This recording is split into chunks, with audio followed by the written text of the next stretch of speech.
Inshuti muvaradira umuri ndabasuhuje muri kumwe nanjye Seletse Bahire nyine tujye gutaramana kuri uyu munsi tuba turi ku cyumweru tariki ya 28 z'ukwezi kw'Ugushyingo umwaka 2021 ndetse bikameze kuba saa moya n'iminota 36 mu nkundiro ntangire mbasuhuza uko bisanzwe ngira nti muhorana Imana Imana rurema Imana rugira Ntwari Imana uhoraho, ntwari Imana usumba byose, ntwari Imana nitanga amahoro y'ukuri, amahoro yose, amahoro yandarambye, ntwari Imana soko y'urukundo, kandi urukundo bwayo, ntwari Imana igitanga umunezero wa nyawo.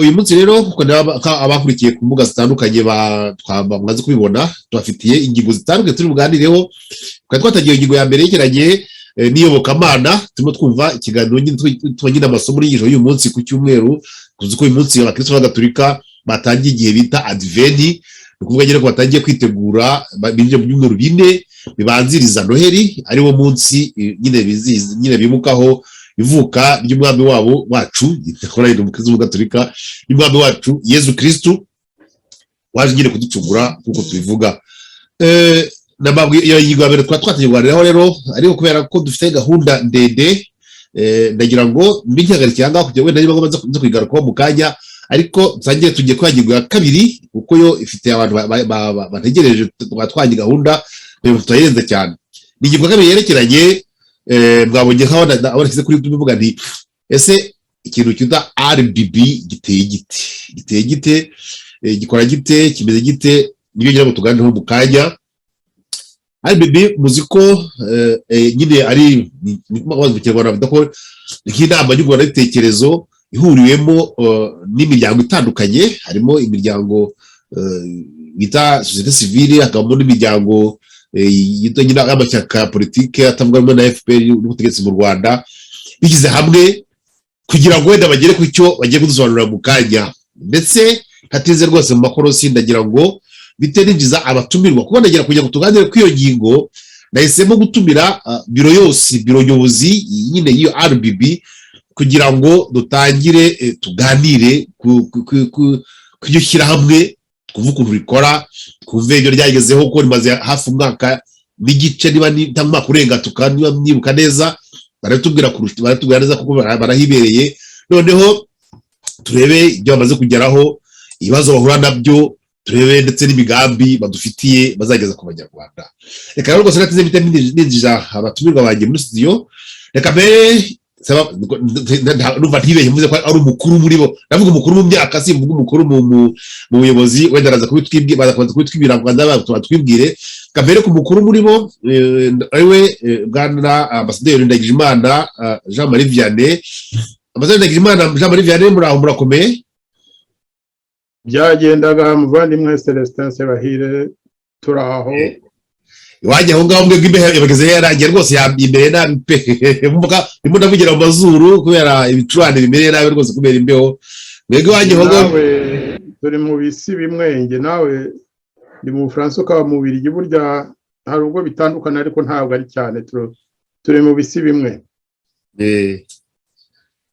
murakoze rero reka rero ndakire intombo na bwana witwa turi ku nkiko François nawe tumuhe ikaze kuri Radio Rumuri numva ari ubwa mbere igihe duhure nawe mu kiganiro bwa mbere muri aho bwana turi ku nkiko François yego ni mukomere nanjye ndabaramukije nibyo rwose nibwo bwa mbere mvugiye kuri radio yanyu nkaba mbashimiye ko mwadutumiye nkaba mboneyeho no kuramutsa abatwumva bose n'abazatwumva mu bihe biri imbere murakoze cyane natwe turabishimiye rwose waye ikaze kuri Radio Rumuri nizere ko ibaye intabo ya mbere nyine kuzatana izindi nyinshi cyane mu minsi iri imbere reka rero ngumize n'izabatumirwa muri studio na njye kundi François nanone wundi François Mutuyemungu nawe ndamureba ndagira ngo nawe gwikaze kuri Radio Rumuri wowe ndumva tubwambere uvugiye bwambere atubwambere uvugiye kuri Radio Rumuri wowe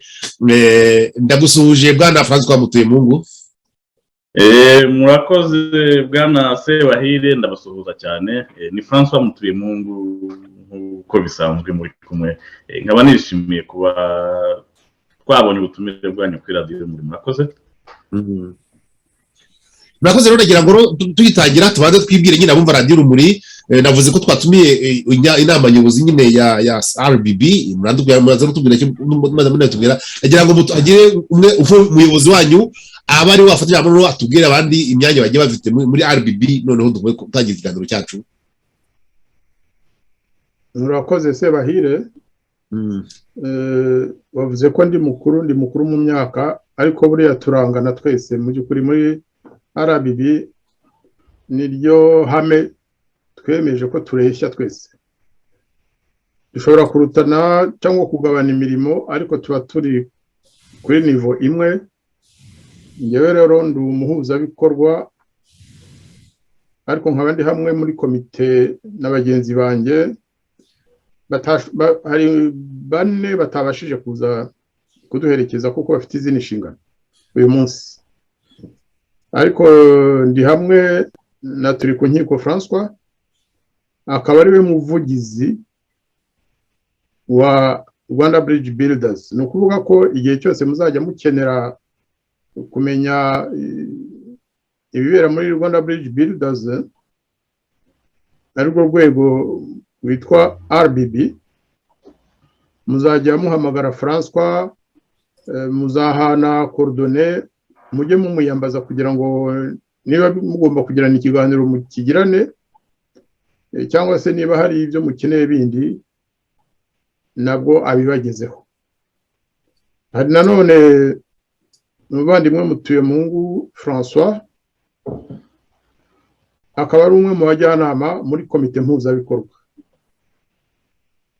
Ubwo twaba turekeye aho presentation izo ngizo, nta bindi. Navuga ko itegeko ryacu nuko tureshya, ariko tukaba twaragabanya imyanya. Murakoze rwose. Ndagira ngo rwose nyine tuganire tuziranye, cyane cyane ko ntekereza ko hashobora kuba harabayemo n'ivugurura mu nzego za kugira ngo namaze kutubwira. Ndagira ngo duhe ikibazo cya mbere. Ndagira rwose nkawe uri umukoordinateur, nyine uri umuhuzabikorwa nyine w'uyu muryango, umuryango cyangwa inama muhuriyemo, utubwiye amagambo avunaguye rwose iminota umutayenga 2 rwose, amagambo avunaguye ko abandi baramaze kumenya RBB icyo ari cyo, ubwo yatangiye igitekerezo ko cyatangiye, noneho n'ikintu ari mugamije kugeraho, tubone gutangira kuganira tuvuga tuti RBB ni iki, yatangiye ite, ikora ite, igamije iki? Amagambo avunaguye. Urakimbajije, ariko ashobora kukibaza n'undi wari wese kuko tugihuriyeho. Yego, wabivuze. Uyu muryango wacu kuko twe tuwita umuryango, ni nka famiye. Twahuye ubwa mbere mu kwezi kwa 5 k'umwaka ushize 2020. Duhura turi imiryango ikabakaba 40. Nyamvuze imiryango ni ukuvuga za organisation, ariko abari mu nama twari turenze 58, rimwe rimwe bikagera no muri 60, kuko hari abazaga ari 2, kandi wari umuhango rwose w'ingirakamaro. Bwari ubwa mbere mu mateka y'u Rwanda rwo hanze abashyirahamwe ageze kuri 40 ahura akaganira mu bwumvikane, akaganira mu bwubahane. Bwari ubwa mbere, kandi n'ubu biracyari bityo. Icyo rero twari twimirije imbere ni ukugira ngo tubanze duhuza abanyarwanda, kuko icyakomeje kutugora kuva abenshi bava mu gihugu, kuva muri 1994, kuva FPR yafata ubutegetsi mu Rwanda ku ngufu mu maraso, kwari kubasha gushyira abantu hamwe kugira ngo bicare baganire. Murabizi nawe uri muri societe civile, ibyo bwari ubwa mbere rwose bibaye imiryango ingana gutyo. Nanone ntabwo ibintu byose bishoboka nk'uko tuba tubyifuza, ariko kugeza uyu munsi ubwo budasa turacyabufite muri RBB, nubwo hari abagiye bavamo buhoro buhoro kubera impamvu zabo, kandi turabibubahira. Turacyari imiryango irenga 10 kubye 3, ukuvuga irenga 30. Hari abavuyemo, abandi barakwinjira. Ibyo ni ibintu byo gushimwa, kuko niba hari abakinjira ni ukuvuga ko hari abavuga bati hariya ahantu inshingano bihaye, ibikorwa bihaye, ibikorwa bakora, umwuka uri muri RBB ni mwiza, utuma abanyarwanda bishyira hamwe bakishyira bakizana bagamije kugira ngo tuzatahe mu gihugu cyacu twemye, tugiye mu gihugu twese tureshya, nta munyarwanda usumbishwa undi, dufite uburenganzira bureshya, ari ku bazima ari no ku bapfuye, kandi igihugu kirangwa na demokarasi. Umuntu wese uzibera mu Rwanda yakubwira ko nta demokarasi iri mu Rwanda. Igihugu kandi twifuza ni igihugu kitarimo ifungwa hato na hato by'urubyiruko nk'abacyuma n'abandi. Ni igihugu kitarimo guhohotera abanyarwanda, ni igihugu kitarimo kwica abanyarwanda bari mu gihugu ndetse n'abari hanze. Ibyo rero nibyo twavuze tuti twishyire hamwe twige ukuntu mu Rwanda haza impinduka.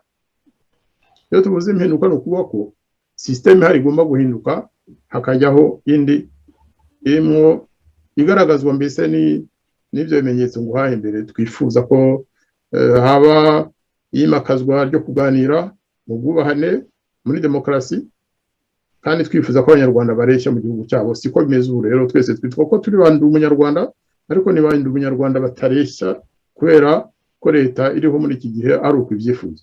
Murakoze, ndagira ngo wenda bagenzi banjye nabo babe banyuzuza. Ntabwo ibibazo ari njye ugomba kubibaza, ariko cyane cyane ahubwo wihate umuvugizi. Ubundi rwose ahubwo rwose reka nkomeze nyine mbaza, kuko nyine muko gusa nkaho utubwira uyu muryango kuba muwita umeze bigiye bizamuramo ibibazo. Twashatse ubwa mbere abantu barenga 50 bahura, imiryango irenga 40 igera kuri 40. Ngerageza no kubara nsanga igera kuri 38 yo nabonye yari yasinye ubwa mbere bahura. None se reka dufate mbaze nka bwana turi ku nkiko ari we nyine muvugizi wa nyine w'uyu muryango wanyu. Ese uko guhura muvuye dans des horizons différents, ni ukuvuga muvuye ahantu hatandukanye, muvuye mu miryango itandukanye nyine idafite aho ihuriye rwose, ndetse imwe iharanira gufata ubutegetsi. Nizera ko umuntu wese ushinga ishyaka rya politiki aba agira ngo azagere ku butegetsi, ndetse hakabamo noneho n'imiryango ya sosiyete sivile ibidaharanira ubutegetsi, yo iharanira ko abantu babaho neza mu bwubahane, buri muntu afite uburenganzira bwe neza rwose. Ese byonyine uko kwa mwarahuye muturuka mu bintu mu miryango itandukanye, kandi noneho nawe mu bwanyu n'abantu ku giti cyabo batandukanye, ntabwo birimo ahubwo ikintu umuntu yakwitaho imbogamizi, kubera ko nyine bahura badahuje icyerekezo, badahuje ibitekerezo, ndetse turi no mu kanya ikibazo kibyerekeyeho usanga aho n'abantu bwabo ahubwo basa nkaho badashobora no gukorana rwose. Ese icyo kibazo bwana turi ku nkiko François ntabwo mugifite cy'uko ubwo gutandukana ko ahantu mwaturutse byababera ikintu kimeze nk'imbogamizi? Murakoze. Ubundi abanyarwanda tugira amahirwe menshi cyane, kuko kimwe n'abandi bantu hari akarusho tugira mu muco wacu. Ubundi mu muco wacu turasangana, ibyo numva ari ibintu ntatindaho. Niyo havutse ibibazo, abantu babaye hanze ndumva babizi cyane. Buri gihe uwashakaga ahantu hari umunyarwanda, utarebye aho akomoka, utarebye icyo akora, utarebye uwo ari we, ikintu cyabaga kibahuje ni uko muhujwe n'ibibazo kandi muri hanze. Ni muri urwo rwego natwe ibingibi tutabibona nk'imbogamizi, ahubwo tubibona yuko mu by'ukuri ari ikintu cyari cyaratinze cyo kugira ngo abantu bose bari hanze kandi bakunda igihugu cyabo kandi bashaka gusubira iwabo, yuko bakwihuza bagashaka. Birumvikana ko abantu baba batekereza ku buryo butandukanye, nk'uko bivuze amashyaka ya politike n'imiryango itegamiye kuri leta, ni ibintu bitandukanye, ariko twese ikintu cya mbere dushaka ni imibereho myiza y'abanyarwanda. Urumva rero ko kubera izo mpamvu birazwi yuko amashyaka ya politiki aba afite imishinga yayo, aba afite iyo politiki yabo nyine, kandi n'imiryango itegamiye kuri leta nayo burya iba ifite imishinga yayo, kuko iba ikora ibintu bitandukanye. Ibyo rero ntabwo ari imbogamizi rwose kuba abantu batavuga kimwe. Hari ikindi tugomba kwiyibutsa, ni uko imiryango yose yashinzwe igashingirwa hanze iri mu bihugu birimo ibintu bya demokarasi. Muri demokarasi abantu barakorana badahuje imvugo, ariko icyangombwa bakaba bareba icyiza cy'abaturage bahagarariye. Ni muri urwo rwego rwose natwe tubibonamo. murabona rwose ko mudafite imbogamizi, ariko ndagira ngo mbere kugira ngo mbaze ikibazo gikurikiyeho cyangwa reka tunyangize inyuma, kuko nubwo mvuga ko nta mbogamizi zirimo, ariko biragaragara ko nyuma y'umwaka ibibazo byavutse ku buryo ndetse byagaragaye ndako rwose bigaragara ntabwo bigishwa ko abantu mu bari babitekereje ndetse mu bantu bari bari mu kwisonga mu gutekereza gushyiraho kiriya gitekerezo nyine cya RBB, bagiye bigaragara ko hari ingingo batagiye bumvikanamo hagati yanyu, ku buryo bageze n'aho bagenda bava mu muryango bakavamo rwose bagasezera. Ese murabona ko nyuma y'umuha gusa ahantu hatangiye kugenda, murabona intego mwihaye, turugeraho mu kanya ndabaza ikibazo mu kanya, murabona intego itazabangamirwa mu gihe ubwo abantu bagenda bava mu muryango bagenda? Wenda twabaza nka François Mutuyemungu, kubera ko nawe ni umujyanama w'uyu muryango, atwite tegereza kubona amwe mu bantu bakomeye mu bagize igitekerezo cyo gushyiraho umuryango baragiye bagenda. Ahubwo ndavuga nk'umuntu witwa Gilbert Mwenedata, uyu nguyu ni uyoboye iPad, muzi ko yarafitemo uruhare rukomeye cyane muri RBB, ariko yavuyemo. Tuzi witwa Charlotte Mukankusi, nawe uri mu ishyaka rya RNC, na Emmanuel Hakizimana bakora yavuyemo nawe uvuga muri ishyaka rya RNC. Tuzi Kishora Abdara, tuzi Sendashonga bavuga ko nayo yavuyemo, n'abandi barimo kugenda bavamo, kandi ari abantu abari mu b'ingenzi bari bagize igitekerezo cyo gushyiraho RBB. Ese murabona uku kuntu mutaramara n'imyaka 2 abakomeye mu muryango bari mugenda bavamo, murabona atari ikibazo bwana François Mutuyemungu? Urakoze Sebahire, iki ni ikibazo cyiza cyane. Uri muri bibazo uti se ko bamwe mu banyamuryango muri kumwe byaba byaragenze uko byagenze, wenda mukaba mutakiri kumwe. Ngewe ntabwo ngaruka ngo mbibonemo imbogamizi, kuko buriya mu gutangira igitekerezo ni kimwe, no kubikomezamo ni ikindi. Nkaba mbona ko rimwe na rimwe hari igihe dutangira igitekerezo, ariko no twatangira kwinjira mu mirongo migari y'igitekerezo, hakaba hagira ababona ubundi buryo bashaka kubyerekezamo, hakaba hari abatashobora kugenda muri cya cyerekezo abanyamuryango bashaka kugira ngo bigenderemo, hakaba hari abavuga batari ko wenda hano ntabwo tukomezamo, ariko bitavuze ko harimo guhangana, harimo abanzi. Ku cyangombwa objectif ni imwe, nubwo dushobora kuba twerekeza ibitekerezo cyangwa ubushake bw'ibyifuzo byacu mu buryo butandukanye. Nkaba navuga nti icyangombwa gutandukanya ibitekerezo ntabwo ari ikibazo ubwabyo, kubera yuko ubundi naho hava n'izo mbaraga zo kwiyubaka. Kandi bari nicyo nshaka kukubwira, nuko iyo abantu batangiranye ibitekerezo mugatangira kukinjiramo, noneho ku andetaye aho mutangiye kwinjira mu mirongo migari, icyo gihe wenda hari abashobora kutayinjiramo neza, bakaba ba stepping down, bakaba wenda bakomezamo bonyine. Ariko nkaba mvuga nti icyangombwa buriya babandi basigaye nuko bose baba barimo kubona ya mirongo migari bashaka kwerekezamo. Nkaba ikibazo ntabwo mbona ko ari uko abantu bagiye, ahubwo ni ukuvuga ngo cya gitekerezo kiracyahari. Niba cya gitekerezo kigihari n'abandi bagishyikiye bagihari, bakijyana muri wa murongo bagishakagamo, kandi kuko nta kindi ni hahandi aho RBB yifuzaga u Rwanda rw'abanyarwanda babanamo bangana, bareshya imbere y'amategeko, bareshya babona ibyiza bose bahuriyeho, nta urenganywa, nta utwara utwe, mu buryo bwinshi bugiye butandukanye. ariko usibye ko mu buryo bwo kubikemura mushobora gutandukanya inzira, ariko kuvuga ngo wenda ntimukiri kumwe, njye nkeka ko mushobora kuba mutakiri kumwe muri groupe imwe, ariko nimba n'ubundi objectif ari uburyo bwo gushakira abanyarwanda imibereho myiza, ubutegetsi bwiza buboneye, njye nkeka ko ikibazo atari inzira umuntu yanyuramo, ahubwo ikibazo ni ukuvuga ngo twege ibyo twiyemeje, wa murongo twari twarihaye turimo, nkaba nkeka ko ari aho ngaho ubwo twatekerezaho tukibaza aho hantu, nicyo cyangombwa. Murakoze. Ariko nyine aho nyine hari ikibazo gikomeye, kuko hano mu Banyarwanda kubera ko biragaragara ko RBB mu by'ukuri ikorera hanze, simpamya ko hari abantu bari mu Rwanda b'abanyamuryango ba RBB, simpamya cyangwa niba baharirwa mu batubwiye, ariko ndibuka no mu kiganiro kigena abanyamakuru kimutangira n'umuryango rwose nari nkirimo ndabyibuka neza, twabazaga duti iyi RBB mu by'ukuri ije kumara iki, ije gukora iki?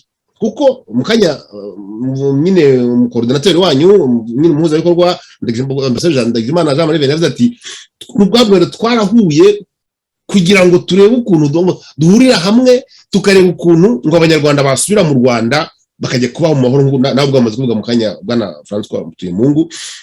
Ariko se koko mu by'ukuri RBB kuko n'amashyaka yandi aho ngaho yose n'ubundi kwavuga ko bose aharanira ko abanyarwanda babana neza, ko nta munyarwanda wongera kurenganywa, ko nta munyarwanda wongera kugira ibiza by'igihugu, abandi bari kwicwa n'inzara, nta banye gusenyerwa. Ni rwose ibibazo bikomeye cyane. Ariko se RBB yarizanye uhuye mushinga ufatika rwose, umuntu avuga uti igikorwa runaka tugiye gukora kubera ko dushyizemo imbaraga, nyine tugiye kwiyuza hamwe, kizatuma abanyarwanda bose batwibonamo bakaba bashobora no gutaha. Koko ni ikihe gikorwa gifatika? Kuko uretse guhura umuntu akaganira nk'uko turimo tuganiriye kuri radiyo, hari ikindi gifatika baba twakora igikorwa runaka gifatika cyatuma cyangwa dufite umushinga runaka twakwereka abanyarwanda kugira ngo abanyarwanda bashobore kuwukurikira, noneho ndetse bawutera inkunga, bawuha amaboko, kuko amaboko ari hano hanze yatuma rwose byanabaviramo kuba basubira mu Rwanda bakabana mu Rwanda uko bimeze.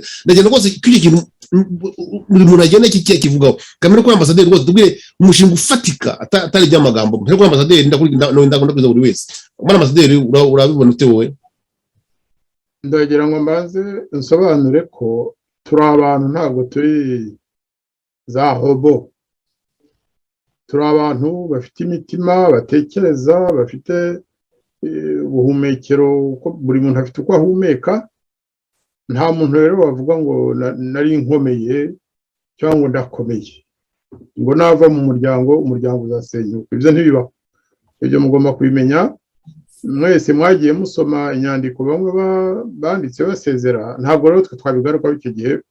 Twemera rwose ko buri muntu afite uburenganzira bwo kugenda cyangwa kugaruka cyangwa kwinjira ubwa mbere ku mpamvu aba afite. Baravuga uti hagiye benshi, ntabwo hagiye benshi muvandimwe Celestin. Abo bose wavuze abenshi muri bo ntabwo bagiye ngo imiryango yabo ivuye muri bridge, siko byagenze. Abo bose wavuze hari bamwe badafite. Ariko Ambassadeur urakoze kuba ko hantu nari bukibaze, none se nka buriya iyo Ambassadeur Mukankusi Charlotte agiye kandi yahagarariye yaranese guserese ntibivuyemo, nyine ntibivuyemo. Ibyo nyibyo wabibaza yaranese, ntabwo ari twabibaza, kuko yaranese ntabwo yavuyemo kugeza uyu munsi. Kugeza ubu mvuga kuri iyi saha ibaye saa 2 za nimugoroba i Paris, yaranese turi kumwe. Kugeza kuri iyi saha tuvugana, iPad iri muri RBB. Ibyo abanyarwanda byumvikana rwose. iPad irimo, RNC irimo, bari barimo ari abantu ku giti cyabo. Nanjye nshobora kuva muri Ibuka Bose, kuko njyewe ndi umuyobozi wa Ibuka Bose. Nshobora gufata icyemezo cyanjye cyo guhagarika imirimo yanjye, ariko Ibuka Bose igakomeza. Yego. Ibisigaye rero ntabwo babitubaza twebwe bo muri komite mpuzabikorwa, wabibaza abo ngabo nibo bagusobanurira bati natwe twavuyemo cyangwa se. Ariko kugeza uyu munsi abo nkubwiye bose baracyari kuri liste ku rutonde rw'imiryango yo muri RBB. Ikindi ugomba kumenya nuko hari indi miryango yinjiye cyangwa irimo yinjira muri iki gihe. Ibyo rero twebwe wenda ari ikosa dukora, ntabwo tubitangaza kuko dusanga ari procedure normale. ntabwo tugomba kugera turata ngo twabonye abashya no, icyangombwa icyo dushaka twe ni ugukora imirimo twiyemeje, inshingano twiyemeje tukazigeza aho tugomba kuzigeza. Wabaje utese umushinga, twaba dufite imishinga myinshi. Icyambere ni ukubanza kwimenyereza gukorana mu bwubahane. Nta munyarwanda wiha kurusha abandi agaciro, byaba ibisanzwe bidutanya nk'amoko, uturere, amashuri menshi cyangwa make, ubukene cyangwa ubukire. Ibyo ni ibintu turimo twimenyereza. Hashize umwaka umwe nawe uri muri sosiyete sivile, urebye inyuma dufite n'urwego nyunguranabitekerezo rwa sosiyete sivile imaze imyaka ndakeka 5 cyangwa 4, ariko nubwo ari sosiyete sivile gusa hari imiryango yavuyemo, hari abantu basezeyemo, abandi bakagumamo, abandi bakaza. Ibyerekereza organisation z'abantu niko bigenda, n'urujya n'uruza. Icyangombwa nuko muvuga muti icyo twiyemeje turimo turakikora. Reka nguhe urugero. Iyo tuvuze ngo turifuza ko abanyarwanda bose bareshya, ko bafatwa kimwe n'amategeko n'ubutegetsi, nk'uko Imana ibarema kimwe kandi ikabafata kimwe, tuba twifuza ko hagati yacu deja nka Rwanda Bridge Builders icyo kintu tukicengezamo tukamenya ko tureshya, ko abanyarwanda twese n'abacu bose tubaha agaciro kareshya, ko nta munyarwanda ugomba guhezwa imbere y'ubutabera, ko nta munyarwanda ugomba guhezwa mu mihango iyi n'iyi. Mbese ko ubwiyunge busaba ko mbere na mbere twemera ko turi abanyarwanda kimwe, umuntu n'inkundi n'umunyarwanda n'inkundi, tukemera kandi ko tugomba gukoresha ukuri, ko amateka y'u Rwanda yose tugomba kuyavuga uko yabaye, ko nta mateka agomba kuba kubuzwa leta ngo ivuge ngo biriya ntimukabivugeho, muzavuge ibi gusa. Ibyo twe nibyo twiyemeje, kuvuga ukuri mu bwubahane hakoreshejwe dialogue, tutagiye mu bipfunsi. Kugeza uyu munsi rero nakubwira ko niko biri kugenda. Nanone nta bavuga ngo nta bavuga bati biriya ntitubyemeye, ariko amahame twiyemeje nuko iyo tutumvikanye ku mvugo cyangwa se ku cyemezo runaka, tugerageza kubona ubwumvikane bakunze kwita consensus. Bitashoboka tugaca muri demokarasi. Twe twiyemeje ko demokarasi ari umwe mu muti uzatuma abanyarwanda batera imbere. Demokarasi ni ukuvuga iki?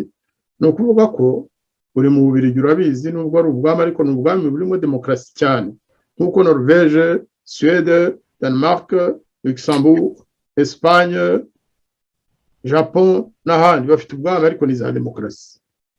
Iyo tutumvikanye rero bigaragara ko hari aho tutumvikana, turatora kandi tugatora mu mucyo, icyemejwe akaba ari cyo twese dushyigikira, kuko dukeka ko indwara ya mbere, imwe mu za mbere mu Rwanda, ni ukubura demokarasi. Twebwe rero turashaka kwimenyereza demokarasi kugira ngo n'igihe kizagera mu Rwanda impinduka imaze kuboneka, tuzabe twaramenyereye ko abafite ingingo bashyigikiye ikabonwa na benshi, ikemerwa na benshi, ko aribo tugomba gushyigikira. Ko umuntu umwe yavuze ngo simbyemeye, tumuha agaciro, tukemera ko afite uburenganzira bwe, ariko akemera nawe ko abenshi ubwo batuye kiriya aricyo cyiza, aricyo dushyigikira. Ni ikintu gikomeye cyane twatangiye kandi tumaze kukigeraho. Ikindi rero muri urwo rwego rwo kuvuga ukuri, wenda uraza kubibaza, wabonye ko mu cyumweru gishize twakoze inama rusange. Hagera ariko nagira ngo impamvu nubwo wenda barimo kutubwira uti nabaje ikibazo cyumvikana rwose kirasa ku ntego, bavuga uti umushinga ufatika, uravuze uti wenda kugerageza kwitoza nari ntangiye kukubwira nyine umushinga umwe kugira ngo ufatike rwose umuntu yavuga ati tugiye kwereka abanyarwanda bazawibonemo ukomeye ku munyarwanda uwo ari we wese rwose. ni umushinga wo guhoza amarira abanyarwanda bose ntawe usigaye inyuma. hashize imyaka 30 turi mu ntambara. FPR yateye mu kwezi kwa 10/90, intambara irongera isubira gutangira muri 91. hashize imyaka 30 n'umwe mu by'ukuri intambara iri mu gihugu cyacu. kuva muri 94 muzi ko habaye jenoside yakorewe abatutsi. abanyarwanda barayemeje, amahanga arabyemeza, ariko bigeze ku bwicanyi bwakorewe abahutu leta ya FPR ikabyanga, ikavuga iti ntabwo twebwe abo twishe twabishe kubera ko twagomba kubica. igasigara ari ipfunwe rikomeye cyane mu banyarwanda bo mu bwoko bw'abahutu. ndagira ngo nkubwire ko abantu turi muri RBB twese ntabwo turi abahutu, twese ntabwo turi abatutsi, turi abanyarwanda twahuriyemo tutabanje kubazanya carte d'identité. ubwo rero ikintu gikomeye, umushinga ukomeye twatangije ni ukugira ngo abanyarwanda bamaze imyaka 30 bafite ipfunwe, ariko cyane cyane imyaka 27 bafite ipfunwe, badafite uburenganzira bwo kwibuka babo, badafite uburenganzira bwo kurengerwa mu butabera, yewe badafite uburenganzira no bwo kuvuga nuko byabagendekeye. abiciwe babo barategetswe kwiceceka. twasanze ari akarengane gakomeye cyane, twasanze bidashobora kubaka ubumwe bw'igihugu, bidashobora kubaka ubwiyunge, mbese turimo tubona igihugu cyacu bagisenya tugaceceka. none muri RBB turavuga tuti byiza nuko twebwe twatanga urugero, tubaha urugero leta ya Kigali, abanyarwanda barengana, abiciwe babo nabo bakamenya ko RBB bibafata nk'ibiremwa muntu, ko twese tureshya, nta bwoko bugomba kurengana mu gihugu cyacu, kandi nta bwoko bw'abicanyi bubaho. iyo tuvuze tuti mu Rwanda habaye jenoside y'abatutsi, twebwe muri RBB tuba tuvuga ko abakoze ubwo bwicanyi, bakoze jenoside barazwi, ntabwo ari abahutu, si abatwa muri rusange, abakoze icyo cyaha barazwi, ubucamanza bwarabakurikiranye. nk'uko iyo tuvuze tuti, aho ngaho niho twageze muri weekend ishize, iyo tuvuze tuti mu Rwanda no muri Kongo habaye ubwicanyi bakorewe abanyarwanda bo mu bwoko bw'abahutu, twise jenoside. ntabwo tuba tuvuga ko iyo jenoside yakozwe n'abatwa cyangwa ko yakozwe n'abatutsi. abayikoze barazwi, nabo bariyizi. igice cya mbere twagira gusa ngo twerekane ukuri ku byabaye, ukuri kuri ubwo bwicanyi, noneho abanyarwanda byabayeho bakaba barabujijwe kubivuga kugeza uyu munsi, bamenye ko hari ababatekereza, kandi kuko turabatekereza, ntabwo ari ugushaka, ntiturwanira amajwi, ni ibintu twakoze tubibanye ku mutima. n'umushinga ukomeye kandi tuzaherekeza kugeza igihe uko kuri kuzamenyekana, abanyarwanda bose bakabyemera, kuko niko byagenze. amateka y'igihugu cyacu azatwunga, ndetse n'amahanga akazashyigikira ko abanyarwanda bose bareshya imbere y'amategeko n'imbere y'ubutabera. uwo ni umushinga ukomeye. bamwe baravuga ngo ni amagambo, erega nta gikorwa kitabanzirizwa n'amagambo. amagambo n'abafilozofe ba kera bose baravugaga le verbe niyo ntangiriro ikaba n'imiherezo ya byose, y'ibikorwa byose. nta gikorwa kiruta amagambo yubaka. rwose nagira ngo wenda nk'ijambo umwe muri bagenzi bawe, cyane cyane wenda tuvuge nka François Mutuyemungu, ari mpera wanze guherukira ku muvugizi. ese bwana François Mutuyemungu, icyo kibazo ambasaderi azamuye cyerekeranye no kwita n'inyito baha ubwicanyi bwagiye bugirirwa abanyarwanda bo mu bwoko runaka, yaratanze urugero ku byerekeranye n'ibyo abatutsi byo byarabirayeme biraho ngo nta ukikina bijyayo mpaka kubera ko yiremewe, ndetse n'abayikoze bagiye bakurikiranwa bagahanwa, noneho yo ntawe ukivuga. ariko iyo bazamuye ibyerekeranye n'ubwicanyi bw'abahutu, bigaragara ko abanyarwanda benshi batabibona kimwe nako nyarwanda bose babibona kimwe. Hari abavuga bati rwose ubwo bwitange buje kwa inyito kwa guteza jenoside yakorewe abatutsi, ariko twumvise rwose mfashe urugero rufatika cyane nka uriya madamu Charlotte Mukankusi ibyo yivugiye ku mugaragaro avuga ati ngewe rwose muramutse mumbwiye ngo ninjye njye gusobanura ko ngo habaye jenoside yakorewe abahutu ibyo sinabijyamo simbyemera, ntabwo tubyemera twebwe. Ugumva koko kandi wumva uretse no kuba yenda kayo mazina atadasobanura neza niba iyo yari yo point of view kuvuga ari wari musimamo ari wo ndabona banga ndime mubabare ari wo wari igitekerezo cya RNC yarahagarariye muri rusange uvuga koko kandi kundukunde kumva babivuga kenshi bavuga ati nibyo koko abanyarwanda bato mu bwoko bw'abahutu bakora ubwitange ko bukabije, ariko ntabwo hateye intambwe yo kubwita jenoside yakorewe abahutu. Wese urabona ndetse byatumye kugira ngo ajye mu iyo nama yemeza ibyo bintu we ahitamo kuvamo.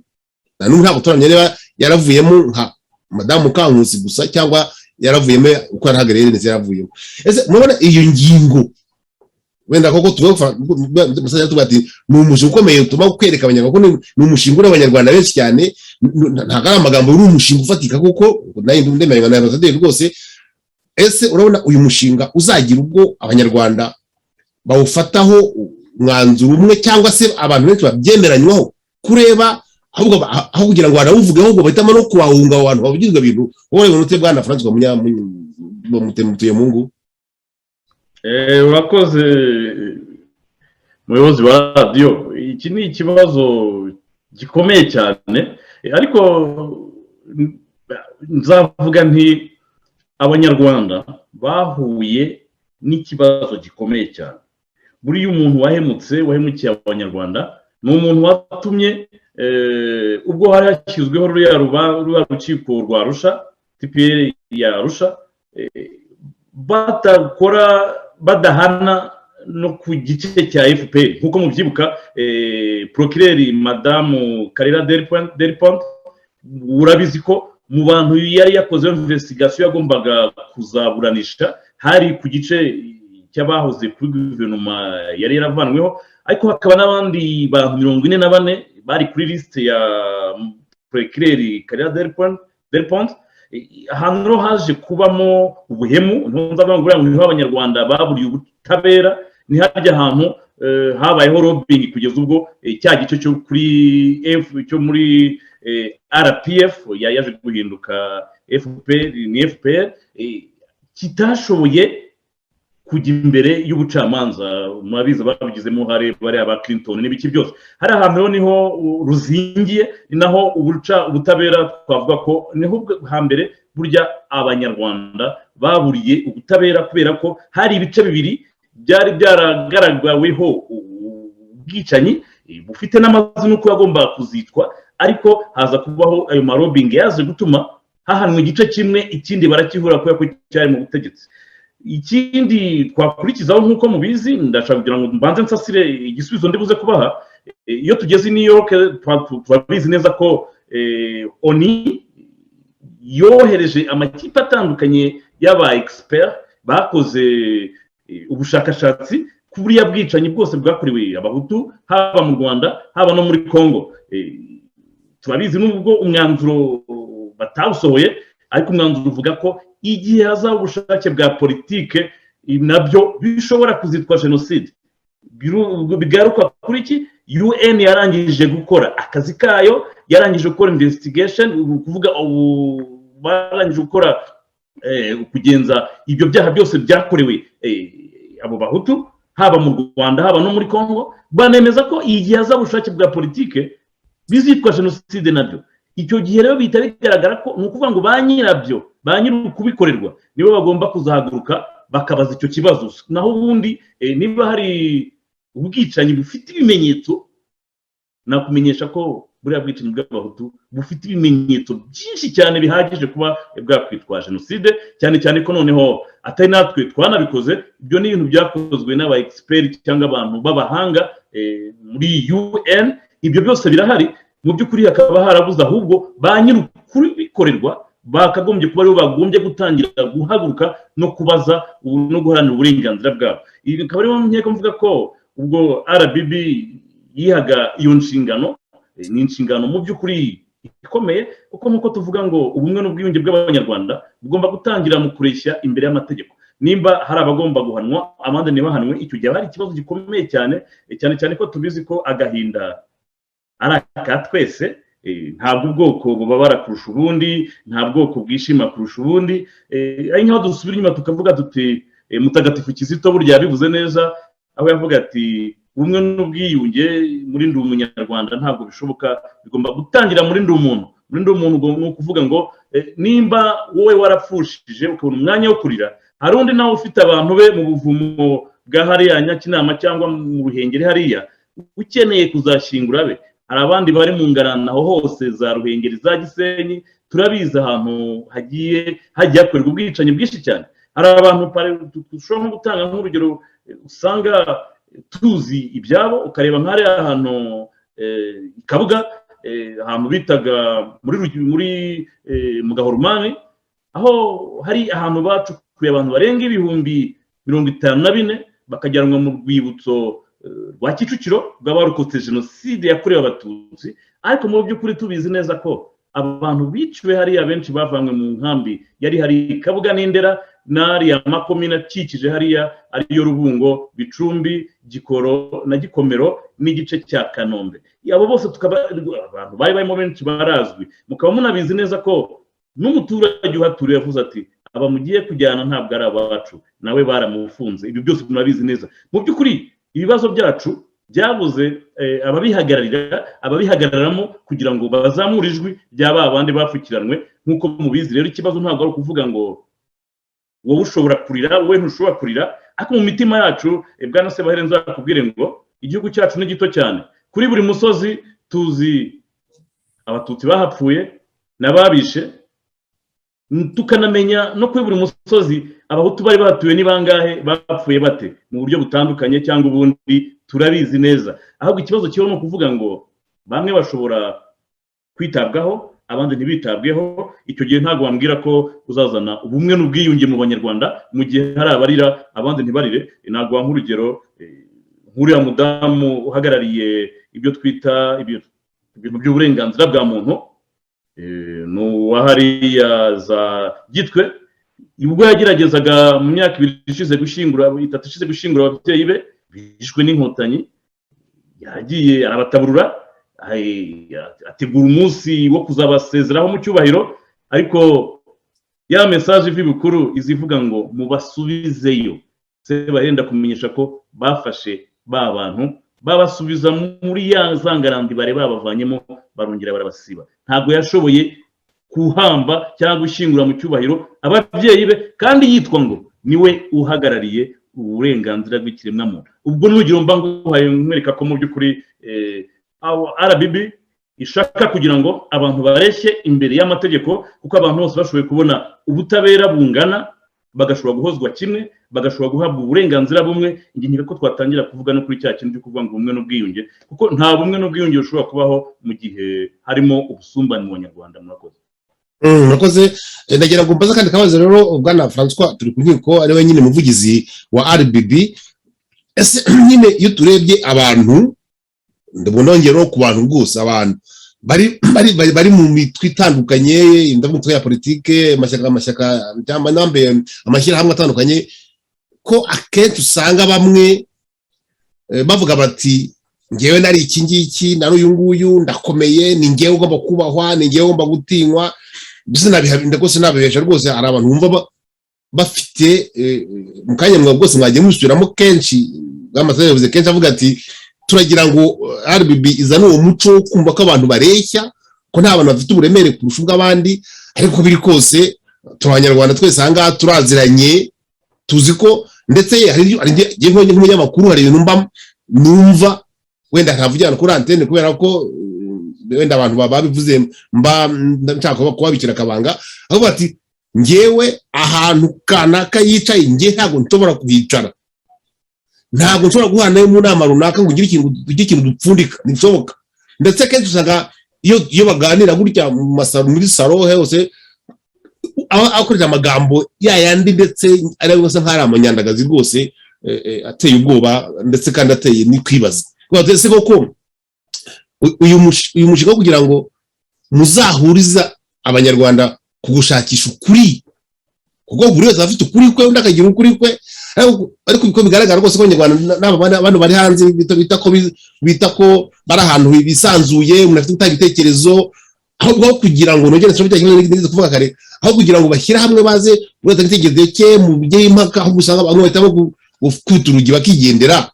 Murabona uyu mushinga wo kuzagira ubwo mugeza abanyarwanda bakavugisha ukuri, bakagira ubwo bashyira hamwe icyo kintu cyitwa ego, nabo mu Kinyarwanda ego surdimensionné, ni ukuvuga kumva rwose ni ngewe mugomba kumva mwese mukanyoboka, ndetse njyamo byo bana bivuga mukanya, hari abajya bavuga bati abantu bagiye kurikira bakurikiye gusaza bagina, bakurikiye twagira Mungu, bakurikiye Ndagije Imana, bakurikiye bakayumba, biravuga ngo bakayumba arendetse nkonye aho imaze gushika mwice byinshi aho gata bana bakayumba, bana abantu gasenga, bana ugasanga aho kugira ngo baba bafite umushinga bagenderaho, nongera ko cyangwa nze kukigarukaho, umushinga uza kubahuza, ahubwo bakareba umuntu urimo ubwo nyine ko ari we kizigenza wabo, ugasanga mu by'ukuri mpamvu nagiye gusaba cyane nemaze nagira ngo umushinga ufatika rwose n'ubwo iki kibazo mukiza mutanze mvuga muti turagira ngo ture guharanira ko koko abantu bose bagira ubwitanyi bangana imbere y'ubutabera, kandi kabagwiriye kakamenyekana kandi akagira icyo uri umushinga umwe. Ariko se njye kwaza gutwa tubiri kuko wowe umuvugizi, akabazo ka mbere murabona icyo kintu cyo cya les égos surdimensionnés z'abantu muzagira umushobora kuzihuza rwose, iyi mitwe yacu minini yamaze no gusaza kenshi igatisha make, abantu bakabashobora kumvikana, kuko biragaragara ko kenshi iyo habuze ikibazo gikomeye cyane batumvikanaho, aho kugira ngo bajye impaka guhitamo kwigendera. Ikindi kintu cya mbere ko tumenyetso byinshi cyane abantu bagiye. Ikindi kintu cya mbere, ikindi cya kabiri rwose murabona hari umushinga muzagaragaza rwose abanyarwanda bagashobora kuwuhurizaho, bagashobora kuwemeranywaho, bati wenda nubwo tumvikana ku bintu bimwe na bimwe, wenda tuvuga niba tavuga ko umushinga wa genocide wenda y'abahutu bawumvikanaho rwose, umwe bugati twebwe tubona bakora abahutu atari genocide, abandi batutinye genocide, ariko hagombye kugira umushinga kamwe bagira bati twebwe dufate nk'urugero rufatika, ati turi impunzi twese ko twakabaye turi hano hanze, twe turi impunzi ko twaba dufite nationalité y'Ababiligi, y'Abafaransa, y'Igihugu Arabad, turi impunzi ntabwo turi mu gihugu cyacu. Ese umva kandi ntekereza ko nta muntu ashaka gutaha mu Rwanda. Ese nk'ari bibi ifite gufata nk'umushinga ufatika nk'uwo dushaka uburyo abanyarwanda bataha mu Rwanda, urugero mukagoze mukamwahurizaho bya bindi bibatandukanye, mukamumize ku ruhande, uwo mushinga wonyine akaba ari umuhanga amaso gusa. Ese iyo birashoboka? Nubaje utwa tubiri nizo utumva neza, no mu nsobanuro utubwire bwana turi ku nyiko Faransa ko ugire iko kintu tubwiraho rwose. Ariko nabandi muje ko bafite ikintu baza kukunganiraho, nabo bafite ijambo nta kibazo, ariko dabo tubwira ijambo turi ku nyiko Faransa. Tugitangira umunyamakuru nigeze kuvuga yuko abanyarwanda babaye hanze ibyo bintu babizi cyane byo gufashanya. Ndagira ngo nongere nibutse yuko mu Kinyarwanda bavuga ngo ijisho rya mukeba ntirizinduka, riba rigiye kureba. Mu by'ukuri hano nubwo ijisho rya mukuru hari batagira rya mukeba, rya mukeba rya mukuru ni rya mukeba. Ariko ndumva yuko icyo nshaka kuvuga kirumvikana, nuko kimwe mu bintu abantu bari hanze barusha abanyarwanda bari mu Rwanda batigeze bavamo, niba nshobora kuvuga gutyo, nuko ahantu bari mu bihugu bari bareba ibihabera, kuko nk'uko tubizi burya hari ibintu biza mu muco w'abantu biturutse mu mico y'abantu. Hano naho hari ibintu byiza ku bantu bari hanze babona. Ubwo nagiraga ngo nsubize kuri icyo kibazo cyo kuvuga utese ntabwo abantu bagumya kuvuga bati ngewe nari kanaka, ariko nanone mu Kinyarwanda baravuga ngo nari umugabo ntihabwa intebe. Ndagira ngo icyangombwa hano abantu bagomba guhurizaho ni icyo kureba uburyo bakorana, ni icyo kureba urabona nk'abantu bakunda kujya mu makonferanse, hari igihe ushobora gusanga nk'umuminisitiri kanaka wo mu gihugu urimo yicaranye n'abanyeshuri, yicaranye n'abandi bantu bari gukorera mu itsinda, ugasanga rwose bari kuganira ku kibazo mu buryo bumwe. Ibyo ngibyo byo kuvuga ngo mfite titire runaka bikaza nyuma, icyangombwa aba ari ibitekerezo.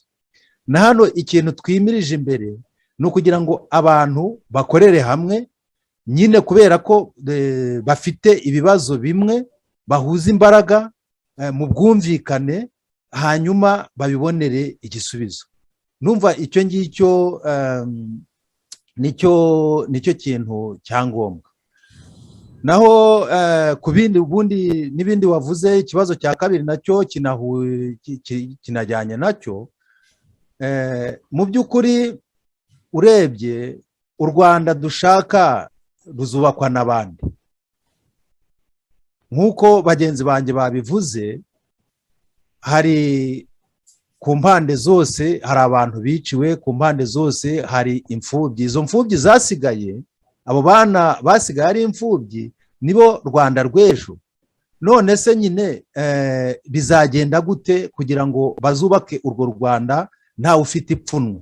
Nuko tugomba kwiga gukorera hamwe, tugomba kwiga kubwizanya ukuri, kuko urubyiruko ruhari ndumva rutandukanye cyane cyane. Abari hanze bafite imitekerereze itandukanye n'abantu bakuriye mu gihugu. Hahandi uhura n'umuntu ukamubaza uti ese Sebahire ugiye he? Ngo ngiye hakurya hari, ngo ese uvuye kwande? ngo sinzi umuntu nari ngiye kureba. Urwo rubyiruko rero cyane cyane ruri hanze ntabwo bo ari ibyo barimo, ahubwo barashaka ukuri. Natanga n'urugero ahubwo ku izina ry'iyi radiyo yanyu, urabona yitwa Urumuri. Urumuri naho kaba ari gatoya, umwijima uko waba ungana kose, ucanye umwambi w'ikibiriti, aho uri hose, aho urwo rumuri ruri ruba rugaragara, ntabwo ushobora kubona umwijima warupfuka.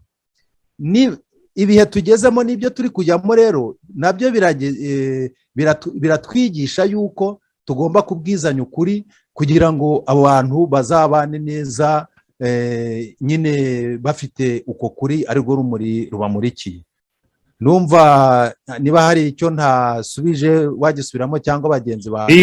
Nabajije rwose nabo banakunganira, uvuga ntibyari kujya kuba byiza ko nutumenyereye ko abantu bishyira hamwe, iyo miryango ya politike twavuga andi bita amashaka ya politike, ngewe mfiteho n'ibibazo dayeri, hari amashyirahamwe sosiyete sivile tuba turimo tuvuga, ariko ese ntibyari kuba byiza kugira ngo mbere kugira ngo abantu baze abantu iyo baza babyubakira ku gitekerezo kimwe gifatika. Nanze urugero rw'uko hari ikintu twese duhuriyeho, uko turanga twese turanga ikintu tugihuriye cy'uko turi impunzi.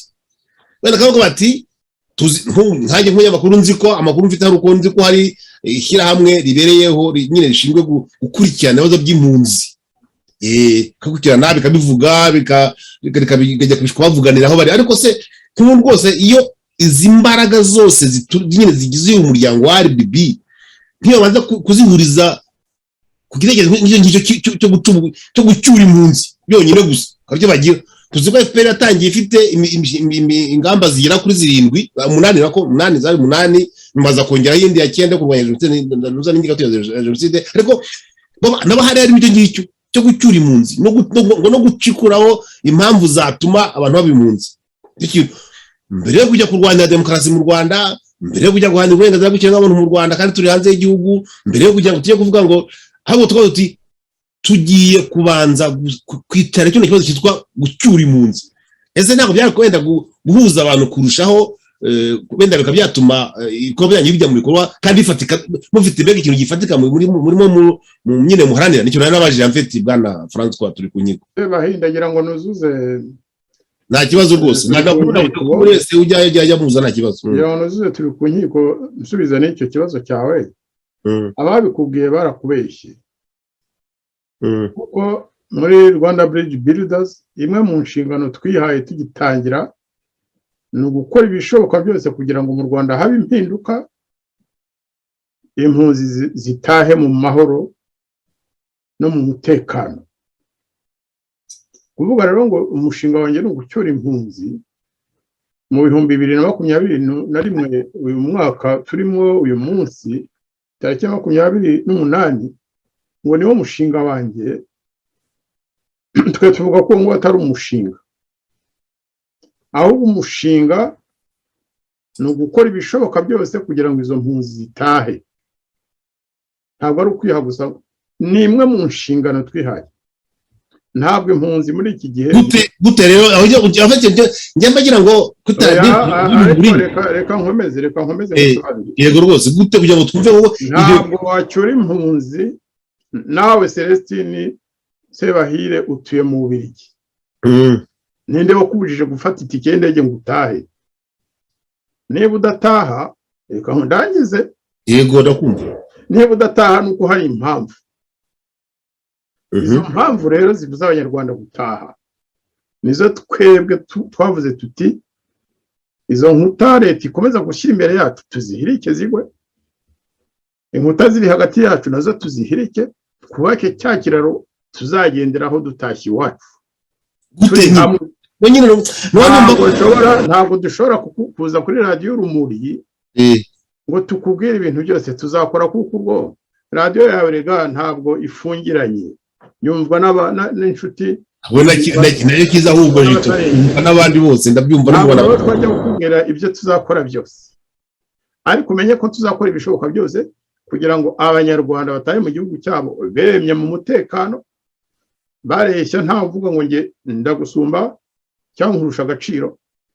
Izo nkuta zose nitumara kuzisenya hagati yacu tukabona nanjye ko kwa avansa tugana iwacu, ukuntu tuzabigenza kundi ntabwo twahora tubivugira kuri radiyo nanone.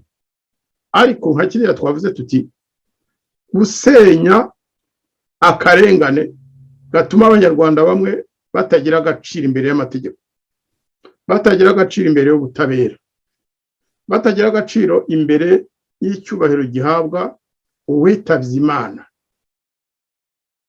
Mutuye mu ngo yaguhaye urugero rw'uwo muntu babujije gushyingura umubyeyi, ababyeyi be n'ibintu henshi. Uwo ngo yari umuresponsable ushinzwe ikiremwamuntu, kurengera ikiremwamuntu, ariko hari abandi bihumbi tuba dufite amakuru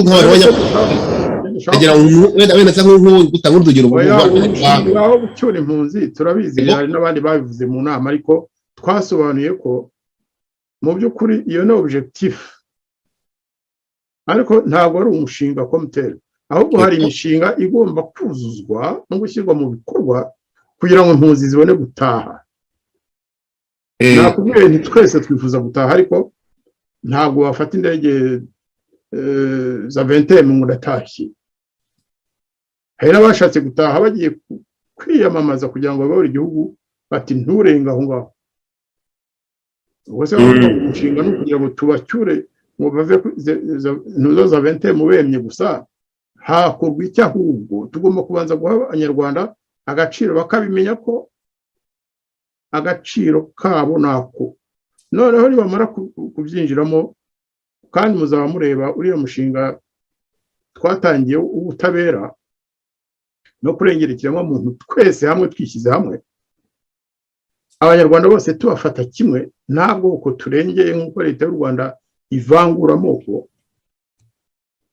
Abanyarwanda benshi barabishimye, uretse ko hari abagiye nyine nanone bava muri RBB bakagenda bakavuga amagambo atari yo, kandi koko hari ababeshye mu by'ukuri. Iyo turebye uko turi aha turi batatu, Sebahire ubona turi abahezanguni, kusanga unatuzi. Gusa dushaka ko abanyarwanda bose bahabwa agaciro, umunyarwanda wese akavuga ati aho nanjye noneho habaye impinduka nafatwa nk'abandi banyarwanda, ngahabwa agaciro nka bagenzi banjye bo mu bundi bwoko ntarimo. Icyo ni ikintu kubanza gusenya urwo rukuta rw'ivanguramoko. nirwo rwatumye tugera aho tuvuga tuti hari ikintu gikomeye tugomba kubanza tukemeza tukagiha ubuvugizi buhagije abazimijwe abishwe abahonyowe ku buryo bwinshi tukabavugira tugafatanya n'imiryango yabo kubyutsa umutwe bagahagarara bemye ntibahore bubitse umutwe bagenda babebera umunyarwanda webera mu gihugu cye burya nta gaciro abasigaye twebwe turashaka kandi ntabwo ari politike ni politike ariko ivanze no kurengera ikiremwamuntu reka nkubwire Martin Luther King uriya mwirabura wo muri Amerika ntabwo yari umupolitisiye ariko igikorwa yakoze umushinga yari afite kandi yujuje nubwo bamwishe utararangira n'ubu iracyakomeza ni ukurwanya akarengane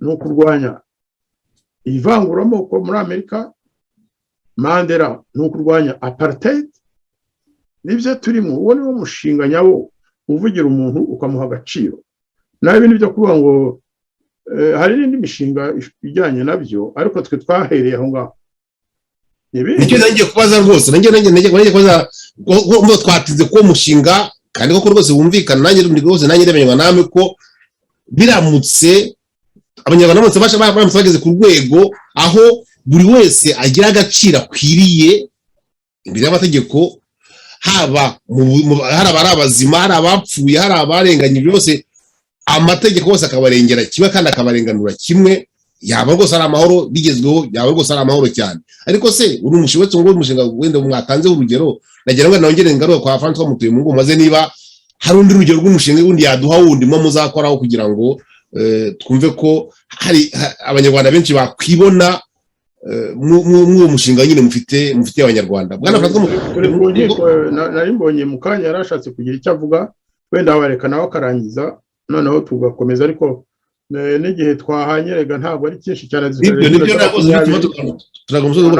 niba hari amabuye gato hanyuma icyo kibazo gisubize kugira ngo kuko nagira ngo bumva radiyo muri kano kanya baveho barangize bumva bafite ikintu gisa nkaho gifatika ikintu gitandukanye n'ibindi batangiye kumva kenshi kuko twe tuba turwanya akarengane turakarwanya gute se twibera hano mu Bubiligi twibera mu Burayi twibera muri Canada Celestin abantu bakeka ko kiriya cyemezo twafashe ngo nta gaciro gifite n'abadashaka nyine ko izo nzirakarengane zihabwa agaciro mbivuge mu magambo make umuntu wese wiciwe ababyeyi be akicirwa abavandimwe be mu ishyamba rya Kongo akicirwa umuryango we muri Byumba igihe FPR yari ihafite akicirwa umuryango we muri Ruhengeri Gisenyi muri za goroti za Nyakinama akicirwa umuryango we Ikibungo n'ahandi hose mu Rwanda Ikibeho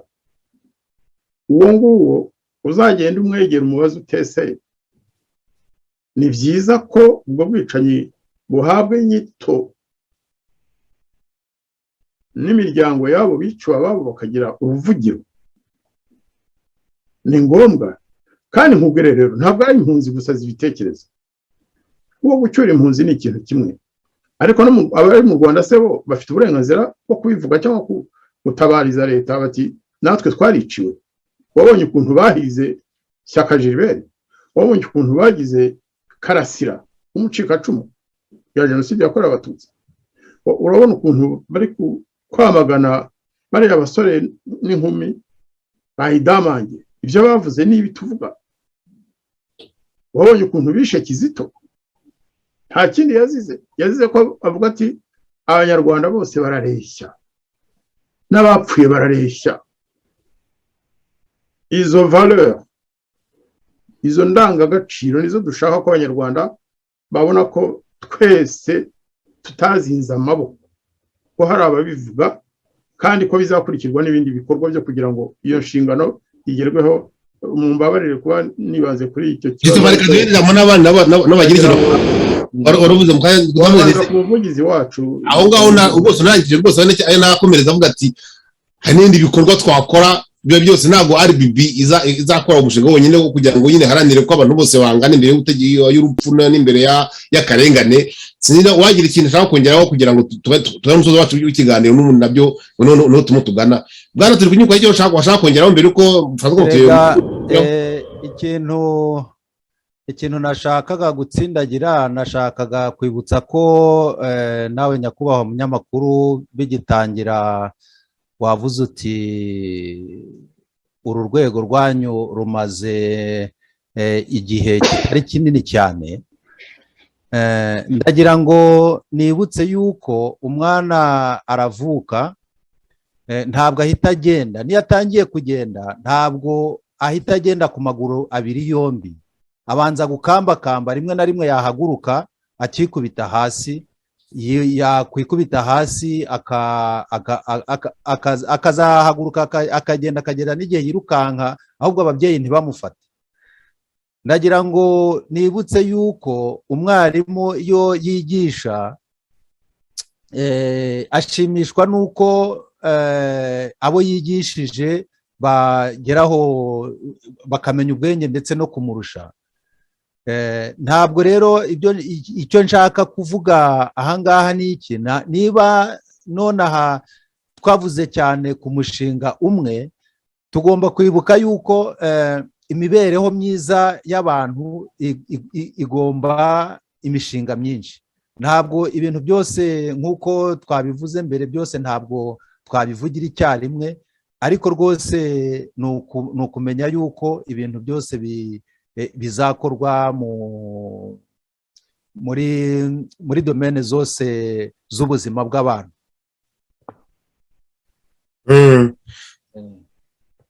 Sinzi niba cyo kunyiraho bwana Francois Mutemungu, wenda muduha urugero rw'ikindi gikorwa kindi mumva muzakora muri RBB nyina cyumva cyagira akamaro abanyarwanda bose. Ikindi gikorwa kitari cyo gushaka inyito buzanye rwakorera abahutu, ari ikindi gikorwa kindi mumva mufite kifatika mwabwira abanyarwanda? Icyo navuga nuko muri rusange iyo tuvuze ngo abanyarwanda bareshye, ni ikintu kinini cyane, ni umushinga munini cyane urimo utundi dushinga twinshi cyane, kuko iyo tuvuze gutyo iyo abantu barangije kureshya imbere y'amategeko barengerwa kimwe, ubwo tuzajya mu byiza by'igihugu, ubwo tuba tugiye mu bijyanye n'amashuri, ibijyanye n'akazi, mu buyobozi, kuba abantu bibonamo, mu gisirikare se aho dusanga igisirikare cy'ubwoko bumwe. Uzarebe burya muri kadete ya RDF bajya gutoranya rwose bakareba intoranye gusa. Nkeka ko bidahagije no kuba uri umututsi, no mu batutsi ubwabo baragenda bakinjiramo bakajya gushaka ya miryango ifite aho igiye ihuriye na ba bandi. Ni umushinga munini cyane. Nkeka ko nshatse kujya muri byinshi cyane, ni ukuvuga ko haba harimo amasitrategi menshi atandukanye. N'uvuze ngo nshaka ko abantu bazareshya imbere y'amategeko, tujye twibuka Malcolm X niwe wavuze ati niba udashobora guhaguruka ngo uharanire uburenganzira bwawe, ntuzigere ugira ubaza ko warenganye. Hamwe yavuze ngo si tu n'as pas le courage de se révolter, tu n'as pas le droit de revendiquer ton droit. Ibyo byose tugomba kubyumva uko bimeze. Gusa ahubwo icyo mbona ni uko RBB nk'uko bahise ngo ni umuryango nyungurana bitekerezo, aho ngaho iyo tuvuze ngo bizakemuka gute, ni mw'iyo nzira nyine muri kwa kungurana ibitekerezo niho hazavamo n'uburyo buzifashishwa kugira ngo tube twagera mu byo twiyemeje. Kandi koko nkaba nkeka ko nk'uko bagenzi banjye babivuze, ikintu kijyanye no kureshyeshya abana b'abanyarwanda ni umushinga mugari kandi ukubiyemo byose, kuko ni ukuvuga ngo umwana w'umunyarwanda agomba kubona ubutabera bureshya, kubaho bingana, ibyiza by'igihugu mukabisangira. Bishaka no kuvuga no ku mutekano w'igihugu. Ni ibintu byinshi cyane, kuko ntabwo wagira umutekano utari muri ba bandi banawushinzwe kuwurinda. Urumva ko ni umushinga mugari mu by'ukuri, ariko izo bariyeri bavuga, cya gikuta kirimo gishobora gutuma ngiye na kure cyane. Urabyibuka ko nk'umuntu perezida wa repubulika ubwo yari i Bugesera yabwiye abana b'incuke rwose ati mugomba kuzasabira imbabazi ba so na ba sogokuru banyu. Bihita binyereka ko perezida mufite uyu munsi akeneye abanyarwanda nk'aba Bamporiki bagomba kuzajya bagenda bapfukamye basaba izo mbabazi. Ariko mu by'ukuri nk'uko tubizi hari umuntu waba yaranabizize uwo bita Mucyo wari ukuriye Ibuka, niwe wahise avuga ati ibyo byose ntabwo ari byo, icyaha ni gatozi. Ariko niba perezida wa repubulika yumva ko abwira abana b'inshuke ngo bagomba kuzasabira imbabazi ba se na ba sekuru, bishatse kuvuga ko hari abantu baza muri kiriya gihugu ari abacakara mu gihugu cyabo. Ibyo ngibyo RBB ntabwo nkeka ko igomba kuzabirebera. Ni ukuvuga ngo turashaka igihugu kibereye bose bibonamo, basangira ibyiza by'igihugu, nta bantu bamwe bari hejuru abandi ari abacakara mu gihugu cyabo. Murakoze. murakoze mbabarire muvuga nafunguye mikoro. Murakoze rwose, ndagira ngo rwose dusoza ikiganiro cyacu cy'uyu munsi, kandi nabashimira rwose kino kiganiro cya mbere tugiranye. Navuze ko tujyana ikiganiro kitarengeje isaha, kandi ndabona tusa nkaho twabyubahirije. Nongera kugira ibindi bishya twashaka twabaza ibibazo rwose, nizere ko ino kipe yanyu izaba yiteguye kujya nyine yaza kayikitabira ubutumire bwa radiyo Urumuri kugira ngo nyine muduhe ibisobanuro binamwe. Nk'ubu ngubu wenda ntabwo ngiye kuba byende mu kibanza bita ngo wazodo muvezo gwire, hari amakuru mfite avuga agaragaza ko mu minsi iri imbere abandi bantu bandi bashobora kuzongera akava muri RBB.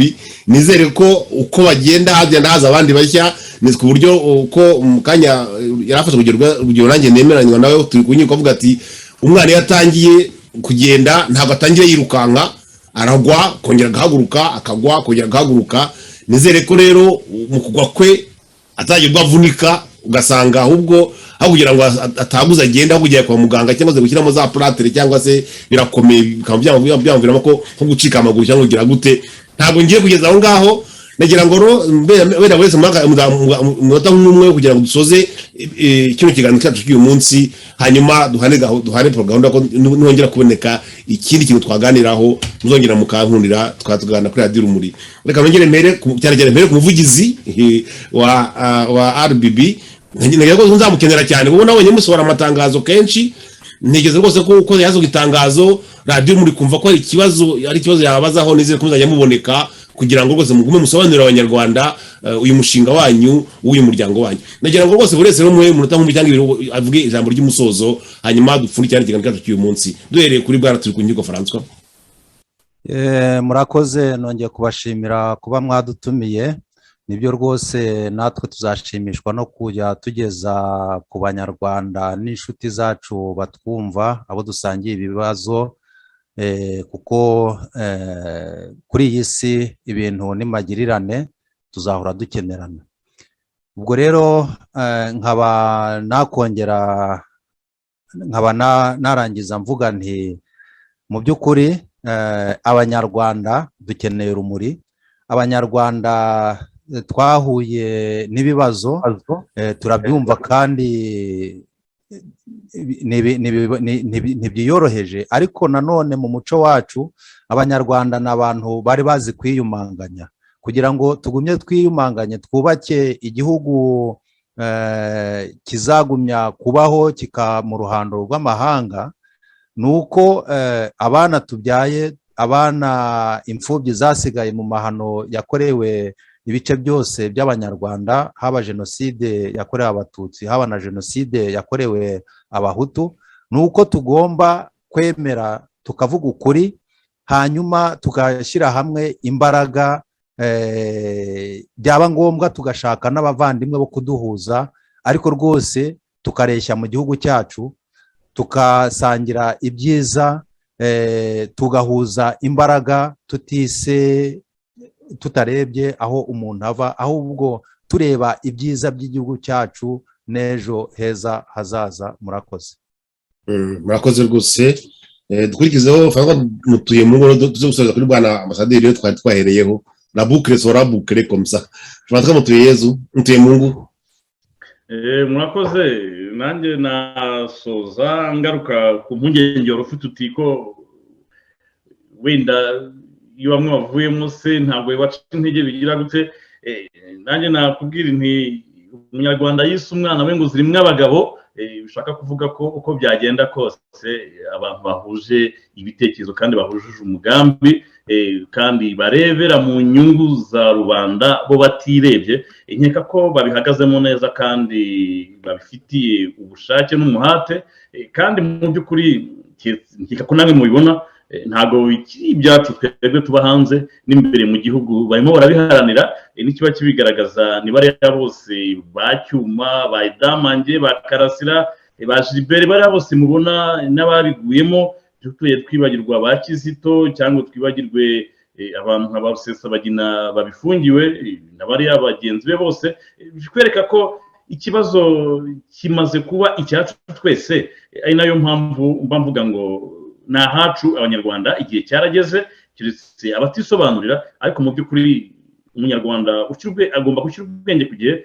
akamenya yuko ibi byose barimo kunyuzwamo na buriya butegetsi bwa Kigali butaboroheye ari iby'igihe gito, kandi kuko twese utabibona buriya butegetsi bwa Kigali ikarita bakinishaga yararangiye, ikihuretse ni itiyabwa barimo gukoresha. Tukabwira abanyarwanda ngo bagomba kwikebura bakamenya ko nyuma ya FPR hazaba ubundi buzima, kandi abazaba barabyitwayemo nabi nkeka ko hari abazabibazwa, kubera ko bariya bose baba bicwa, hari ababicwa, hari ababibatuma.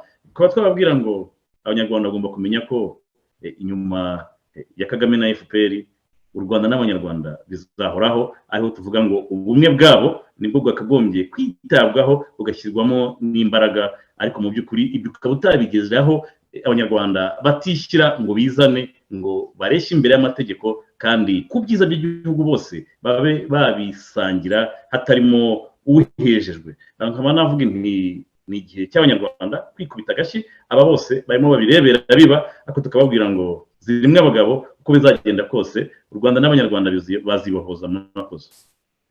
Murakoze kuko navuze rero ndagira ngo mvuge ijambo ry'umusozo, bwana Ambasaderi Jean Marie Vianney Ndagijimana. Murakoze cyane Sebahire, ntabwo nanjye ndi buvuge byinshi, nagira gusa ngo mbere yuko turangiza ikiganiro cyiza wowe neza kandi